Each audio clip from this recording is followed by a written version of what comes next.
में 22 अप्रैल को नवी मुंबई महानगर पालिका के चुनाव संपन्न होने जा रहे हैं। इस चुनाव में इस दौरान शेतकरी कामगार पक्ष ने भी हिस्सा लिया है।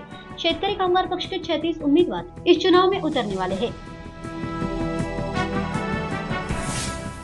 दौरान प्रभाग क्रमांक 67 के शेतकरी कामगार पक्ष के उम्मीदवार किशन सकपाल के प्रचार कार्यालय का उद्घाटन माननीय विवेक पाटिल के हाथों इतवार को संपन्न हुआ।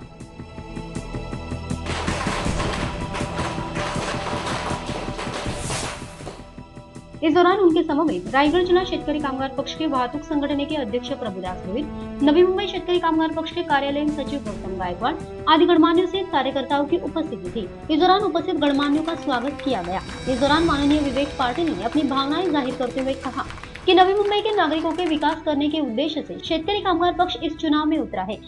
इस विभाग के सामान्य जनता की समस्याएं हम महानगर पालिका में लेके जाएंगे।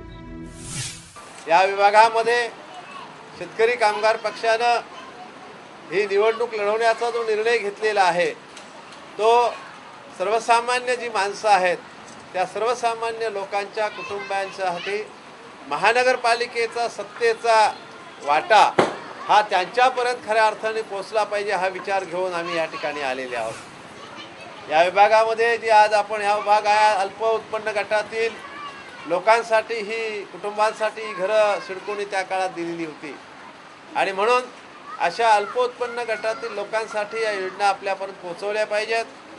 मी या ठिकाणी हजर असणाऱ्या मतदार बंधू भगिनींना सांगू इच्छितो की आतापर्यंत महानगरपालिकेमध्ये 92 सालापासून जे सत्ताधारी होते आणि जे विरोधक होते त्यांनी खऱ्या अर्थानं अल्प उत्पन्न गटातील मध्यम उत्पन्न गटातील लोकांच्यासाठी खऱ्या अर्थानं काम करायला पाहिजे ते झालेलं नाही।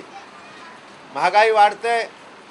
आजच्या आपल्या उत्पन्नामध्ये आपलं कुटुंबाचं उदरनिर्वाह करणं, आपल्या मुलांच्या शिक्षणाचं खर्च करणं, आरोग्य आजारपणासाठी जे काय वैद्यकीय सेवा असते त्याचा खर्च करणं आज आपल्या उत्पन्नाच्या बाहेर गेलेलं आहे आणि ह्या गोष्टींचा विचार आतापर्यंतच्या राजकारणाने सत्ताधारांनी विरोधकांनी कधी केलेला नाही।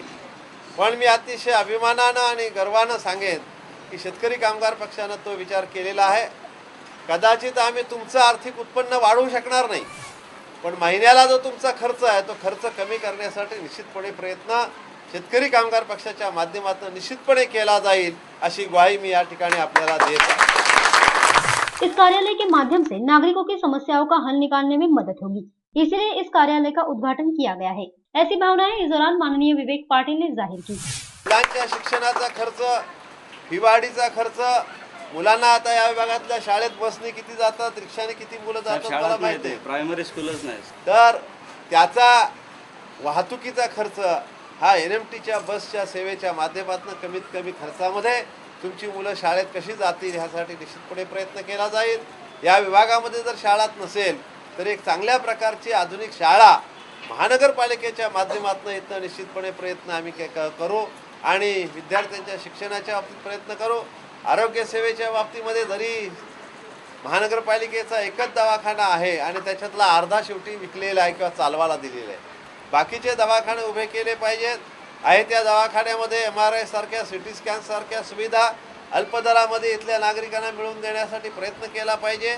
या साऱ्या गोष्टी करण्याचा निश्चितपणे प्रयत्न आपण ह्या निवडणुकीच्या नंतर महानगरपालिकेच्या माध्यमातून करणार आहोत आणि म्हणून आपल्या सकपाळांसारखे तरुण सुशिक्षित आणि लोकसेवेची आवड असणारे उमेदवार आपल्याला या विभागातून निवडून द्यायचे आहेत आणि ते निवडून देण्यासाठी आपण सर्वांनी प्रयत्न करा अशी या निमित्ताने मी आपल्याला विनंती करतो आणि आपली रजा घेतो। जय हिंद, जय महाराष्ट्र।